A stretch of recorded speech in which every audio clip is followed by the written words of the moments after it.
जय श्री तुलसी माता। नमस्कार प्रिय भक्तगणों, स्वागत है आप सभी का आपके अपने चैनल ज्ञान अर्थ में। आइए श्रोताओं, आज तुलसी विवाह की कथा का श्रवण करते हैं। आज कार्तिक पूर्णिमा के दिन इस कथा का रसपान से साधक धन्य धान्य हो जाते हैं। आइए ध्यान लगाकर रसपान करते हैं तुलसी माता की पावन पवित्र व्रत कथा। एक बार शिव ने अपने तेज को समुद्र में फेंक दिया था। उससे एक महातेजस्वी बालक ने जन्म लिया। यह बालक आगे चलकर जालंधर के नाम से पराक्रमी दैत्य राजा बना। इसकी राजधानी का नाम जालंधर नगरी था। दैत्यराज कालनेमी की कन्या वृंदा का विवाह जालंधर से हुआ। जालंधर महाराक्षस था। अपनी सत्ता के मद में चूर उसने माता लक्ष्मी को पाने की कामना से युद्ध किया, परंतु समुद्र से ही उत्पन्न होने के कारण माता लक्ष्मी ने उसे अपने भाई के रूप में स्वीकार किया। वहां से पराजित होकर वह देवी पार्वती को पाने की लालसा से कैलाश पर्वत पर गया। भगवान देवादिदेव शिव का ही रूप धरकर माता पार्वती के समीप गया, परंतु माँ ने अपने योग बल से उसे तुरंत पहचान लिया तथा वहां से अंतर्ध्यान हो गई।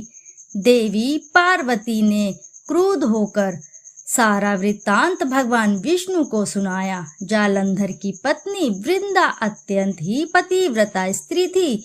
उसी के पतिव्रत की धर्म की शक्ति से जालंधर ना तो मारा जाता था और ना ही पराजित होता था। इसीलिए जालंधर का नाश करने के लिए वृंदा के पतिव्रत धर्म को भंग करना बहुत ही आवश्यक था। इसी कारण भगवान विष्णु ऋषि का वेश धारण कर वन में जा पहुँचे, जहाँ वृंदा अकेली भ्रमण कर रही थी। भगवान के साथ दो मायावी राक्षस भी थे, जिन्हें देखकर वृंदा भयभीत हो गई। ऋषि ने वृंदा के सामने पल में दोनों को भस्म कर दिया। उनकी शक्ति देखकर वृंदा ने कैलाश पर्वत पर महादेव के साथ युद्ध कर रहे अपने पति जालंधर के बारे में पूछा।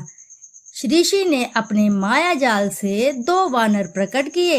एक वानर के हाथ में जालंधर का सिर था तथा दूसरे के हाथ में धड़। अपने पति की यह दशा देखकर वृंदा मूर्छित होकर गिर पड़ी। होश में आने पर उन्होंने ऋषि रूपी भगवान से विनती की कि वह उसके पति को जीवित करें। भगवान ने अपनी माया से पुनः जालंधर का सिर धड़ से जोड़ दिया, परंतु स्वयं भी वह उसी शरीर में प्रवेश कर गए। वृंदा को इस छल का तनिक भी आभास न हुआ।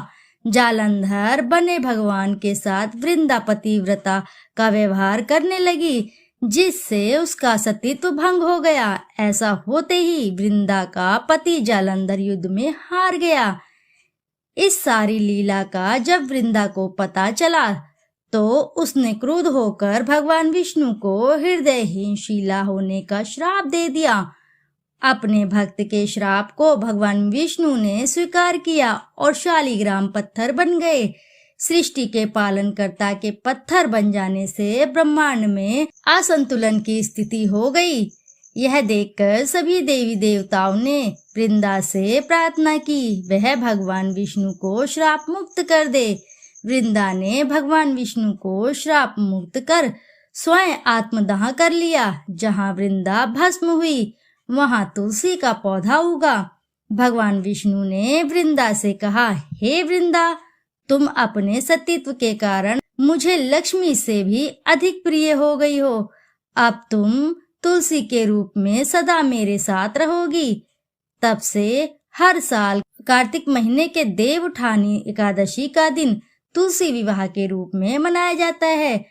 जो मनुष्य भी मेरे शालिग्राम के रूप के साथ तुलसी का विवाह करेगा, उसे इस लोक और परलोक में विपुल यश प्राप्त होगा। उसी दैत्य जालंधर की यह भूमि जालंधर के नाम से विख्यात है। सती वृंदा का मंदिर मोहल्ला कोट किशनचंद में स्थित है। कहते हैं कि इस स्थान पर एक प्राचीन गुफा भी थी जो सीधी हरिद्वार तक जाती थी। सच्चे मन से 40 दिन तक सती वृंदा देवी के मंदिर में पूजा करने से सभी मनोरथ पूर्ण होते हैं। जिस घर में तुलसी होती है वहाँ यम के दूत भी असमय नहीं जा सकते। मृत्यु के समय जिसके प्राण मंजरी रहित तुलसी और गंगा जल मुख में रखकर निकल जाते हैं, वह पापों से मुक्त हो जाते हैं, वैकुंठ धाम को प्राप्त होता है। जो मनुष्य तुलसी व आंवले की छाया में अपने पितरों का श्राद्ध करता है उसके पितृ मोक्ष को प्राप्त करते हैं। इति शुभम। तो बोलिए प्रिय भक्तगणों, जय माता तुलसी महारानी की, जय श्री लक्ष्मी नारायण की। आइए रसपान करते हैं देवउठनी की एक और प्रमुख कथा। शंखासुर नामक राक्षस की है ये कथा। शंखासुर ने तीनों लोकों में बहुत ही उतापात मचाया हुआ था। तब सभी देवताओं के आग्रह करने पर भगवान विष्णु ने उस राक्षस से युद्ध किया और यह युद्ध कई वर्षों तक चला। युद्ध में वह असुर मारा गया और इसके बाद भगवान विष्णु विश्राम करने को चले गए। कार्तिक शुक्ल एकादशी के दिन भगवान विष्णु की निद्रा टूटी थी और सभी देवताओं ने भगवान विष्णु की पूजा की थी।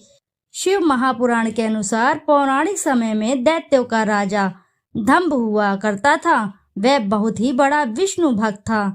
कई सालों तक उसके यहाँ संतान न होने के कारण उसने शुक्राचार्य को अपना गुरु बनाकर उनसे श्री कृष्ण मंत्र प्राप्त किया। यह मंत्र प्राप्त करके उसने पुष्कर सरोवर में घोर तपस्या की। भगवान विष्णु जी उसकी तपस्या से प्रसन्न हुए और उसे संतान प्राप्ति का वरदान दे दिया। भगवान विष्णु के वरदान से राजा दंभ के यहाँ एक पुत्र में जन्म लिया। उस पुत्र का नाम शंखचूर्ण रखा गया। बड़ा होकर शंखचूर्ण ने ब्रह्मा जी को प्रसन्न करने के लिए पुष्कर में घोर तपस्या की। उसकी तपस्या से प्रसन्न होकर ब्रह्मा जी ने उसे वरदान मांगने को कहा। तब शंखचूर्ण ने वरदान मांगा कि वह हमेशा अजर अमर रहे, व कोई देवता भी उसे न मार पाए। ब्रह्मा जी ने उसे यह वरदान दे दिया और कहा कि वह बद्री वन जाकर धर्मध्वज की पुत्री तुलसी जो तपस्या कर रही है उससे विवाह कर ले। शंखचूर्ण ने वैसा ही किया और तुलसी के साथ विवाह के बाद सुखपूर्वक रहने लगा।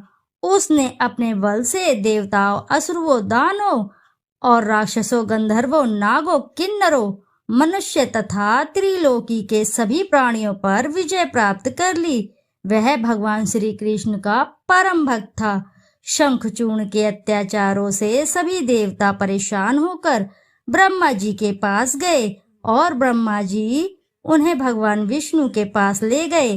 भगवान विष्णु ने कहा कि शंखचूर्ण की मृत्यु भगवान शिव के त्रिशूल से ही होगी, अतः आप उनके पास जाएं। भगवान शिव ने चित्ररथ नामक गण को अपना दूत बनाकर शंखचूर्ण के पास भेजा।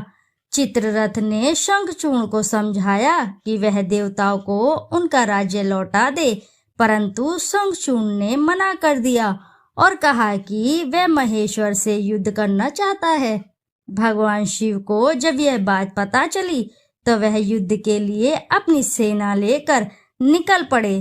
इस तरह देवता और दानवों में घमासान युद्ध हुआ, परंतु ब्रह्मा जी के वरदान के कारण शंखचूर्ण को देवता नहीं हरा पाए।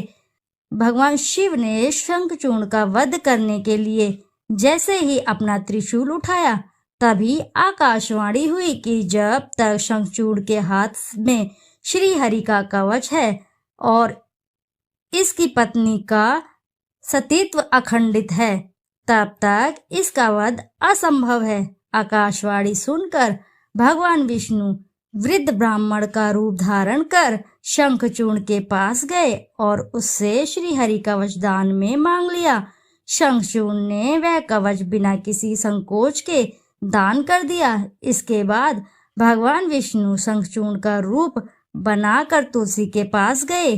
शंखचूर्ण रूपी भगवान विष्णु ने तुलसी के महल के द्वार पर जाकर अपनी विजय होने की सूचना दी। यह सुनकर तुलसी बहुत प्रसन्न हुई और पति रूप में आए भगवान का पूजन किया व रमण किया। ऐसा करते ही तुलसी का सतीत्व खंडित हो गया और भगवान शिव ने युद्ध में अपने त्रिशूल से शंखचूर्ण का वध कर दिया। तब तुलसी को पता चला कि वह उनके पति नहीं है बल्कि वे तो भगवान विष्णु हैं। क्रोध में आकर तुलसी ने कहा कि आपने छल पूर्वक मेरा धर्म भ्रष्ट किया है और मेरे पति को मार डाला है, अतः मैं आपको श्राप देती हूँ कि आप पाषाण होकर धरती पर रहें। तब भगवान विष्णु ने कहा, देवी तुम मेरे लिए भारतवर्ष में रहकर बहुत दिनों तक तपस्या कर चुकी हो। तुम्हारा यह शरीर नदी में बदलकर कुंडकी नामक नदी के रूप में प्रसिद्ध होगा। तुम पुष्पों में श्रेष्ठ तुलसी का वृक्ष बन जाओगी और सदा मेरे साथ रहोगी। तुम्हारे श्राप को सत्य करने के लिए मैं पाषाण शालिग्राम बनकर रहूंगा। गंडकी नदी के तट पर मेरा वास होगा। देव प्रबोधनी एकादशी के दिन भगवान शालिग्राम व तुलसी का विवाह संपन्न कर मांगलिक कार्यों का प्रारंभ किया जाता है। हिंदू धर्म में मान्यता के अनुसार इस दिन तुलसी शालिग्राम विवाह करने से अपार पुण्य प्राप्त होता है। शास्त्र अनुसार जिस समय वामन भगवान 3 पद भूमि लेकर विदा हुए थे, उस समय दैत्यराज बलि ने वामन जी को रथ में विराजमान कर स्वयं उसे चलाया था। ऐसा करने से समुत थे तथो विष्णु क्रिया सर्वाम प्रवर्तेत के अनुसार भगवान विष्णु योग निद्रा को त्याग कर सभी प्रकार की क्रिया करने में निवृत्त हो जाते हैं। अंत में कथा श्रवण कर प्रसाद का विस्तरण करें। इति शुभम। आइए अब करते हैं तुलसी जी की आरती। जय जय तुलसी माता, सबकी सुखदाता वर माता, सब योगों के ऊपर सब रोगों के ऊपर रुझ से रक्षा करके भव त्राता।